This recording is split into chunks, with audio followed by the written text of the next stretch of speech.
பரிசு நாமத்திற்கு ஸ்தோத்திரம் உண்டாவதாக. இந்த ஜீவாவத்தை நிகழ்ச்சியை பார்த்துக் கொண்டிருக்கும் அனைவரையும் கர்த்தருடைய பரிசு நாமத்தினால் வாழ்த்துகிறேன், ஆசீர்வதிக்கிறேன்.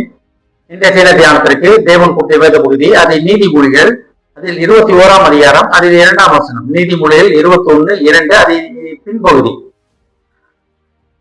கர்த்தரோ இருதயங்களை நிறுத்து பார்க்கிறார்.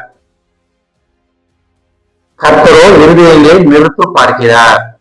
தேவன் நம்ம இருதயத்தின் நினைவுகளை அறிந்த தேவன், தூரத்திலிருந்து அறிந்த தேவன். தேவன் நம்ம இருதயத்துல என்ன நினைவுகள் வைத்திருக்கிறோம் என்பதை தேவன் பார்த்து கொண்டே இருக்கிறார். எப்படி பார்க்கிறானா? நிறுத்து பார்க்கிறானா? நிறுத்து பார்க்கிறார் என்ன?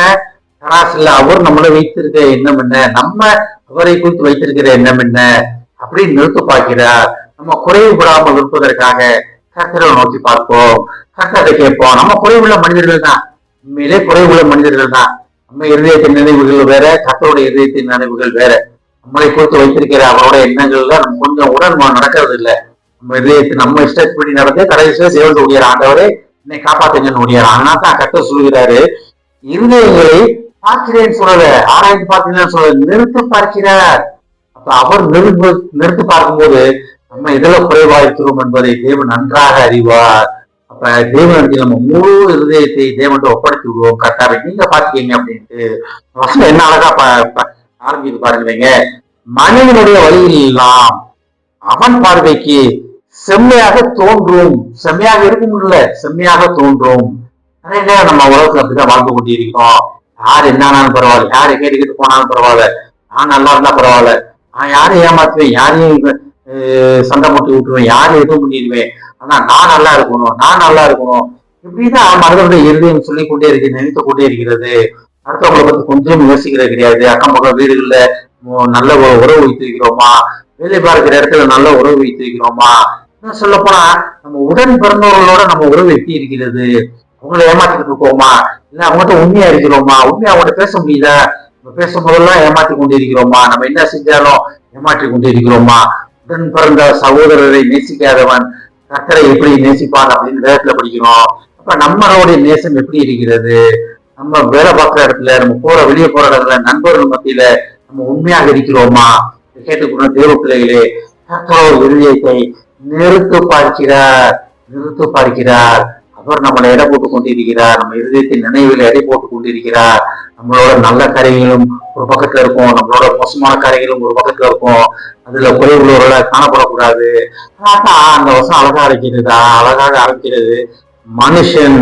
மனுஷனுடைய வழிகள் எல்லாம் அவன் பார்வைக்கு செம்மையாக தோன்றும். நம்ம நினைக்கிறதெல்லாம் எல்லாம் கரெக்ட், எல்லாத்தையும் முடிச்சிட்டேன், எல்லாத்தையும் பண்ணிட்டேன், எல்லாத்தையும் ஏமாத்திட்டேன், எல்லாத்தையும் பண்ணிட்டேன், நான் நல்லா இருக்கேன்ப்பா அப்படி நம்மளை பார்த்து நம்மளே மெச்சு கொள்வோம். நம்ம மெச்சு கொள்வோமா? உண்மை ஒரு நியாயத்திற்கு உண்டு, இறுதி தீர்ப்பு உண்டு. அது அந்த காலத்துல தெய்வம் நின்று கொள்ளும் அப்படிம்பாங்க. ஆனா நம்ம அதை அனுபவிக்கிறத பாக்குறோம் நிறைய இடங்கள்ல. நம்ம வாயில சொல்ல வேண்டாம். ஆனா கர்த்தர் இதயத்தின் நினைவுகளை நிறுத்து பார்க்கிற தேவனிடத்தில் அவர் நம்மளை நிறுத்து பார்க்கும் போது நாம் குறைவு வராதபடி நம்மளை பாதுகாத்துக் கொள்வோம்.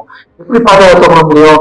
வசனத்தின் மூலமாக, இந்த வேதத்தின் மூலமாக, இந்த சத்தியத்தின் மூலமாக தான் நம்மளை பாதுகாத்துக் கொள்ள முடியும். இதை கேட்டுக்கொண்டு தேவ பிள்ளைகளே, நம்மளோட எண்ணங்கள் எல்லாம் இன்னும் ரொம்ப கரெக்டா போயிட்டு இருக்கேன்னு நினைப்போம். ஆனா கரெக்டா நமக்கு வேற ஒரு வழி வைத்திருப்பார். அந்த வழியிலே நிலைத்திருப்பதற்காக, அதை புரிந்து கொள்வதற்காக கர்த்தர் நம்மளை அழைக்கிறார். அழைத்தவர் உண்மையுள்ளவர். ஆமே. எங்களை அதே மாதிரி சிம்மி பரலோகிதாவே, கர்த்தாவே கேட்டுக்கொண்டு ஒவ்வொரு ஆசீர்வதிக்கிறோமப்பா. எங்கள் நினைவுகள் வேறு, உங்களுடைய நினைவுகள் வேறு என்பதை அறிந்து கொண்டோமப்பா. நீர் எங்கள் இருதயத்தின் நினைவுகளை நிறுத்த பார்க்கிறீர்கள். அதில் நாங்கள் குறைவுபடாதபடி எங்களை பாதுகாத்துக்கணும். அதை கேட்டுக்கொண்டு ஒவ்வொருவரையும் ஆசீர்வதிக்கிறோமப்பா. ஒவ்வொரு குடும்பத்தையும் ஆசீர்வதிக்கிறோம் ஆண்டவரே. குடும்பத்தில் ஒவ்வொருவருடைய வழியிலும் உமக்கு பிரியமானபடி இருக்கட்டும் ஆண்டவரே. நீர் அவர்கள் இதயத்தின் நினைவுகளை நிறுத்த பார்க்கும் பொழுது குறைவுபடாதபடி பாதுகாத்துக் கொள்ளுங்கப்பா. உங்கள் சட்டத்தை கேட்டு உம்மிடத்தில் நாங்கள் என்ன செய்ய வேண்டும், என்ன செய்யக்கூடாது என்பதை உம்மிடத்தில் கேட்டு அறிந்து அதன்படி நடக்க நீர் அவர்களை அழைப்பதற்கான நன்றியானவர். இந்த வாலிப பருவத்திலே தகப்பனே, அவர்கள் நடைகள் உமக்கு பிரியமானபடி இருக்கட்டும் ஆண்டவரே. பெற்றோருக்கு அறிஞ்ச பிள்ளைகளாக இருக்க உதவி செய்வாப்பா.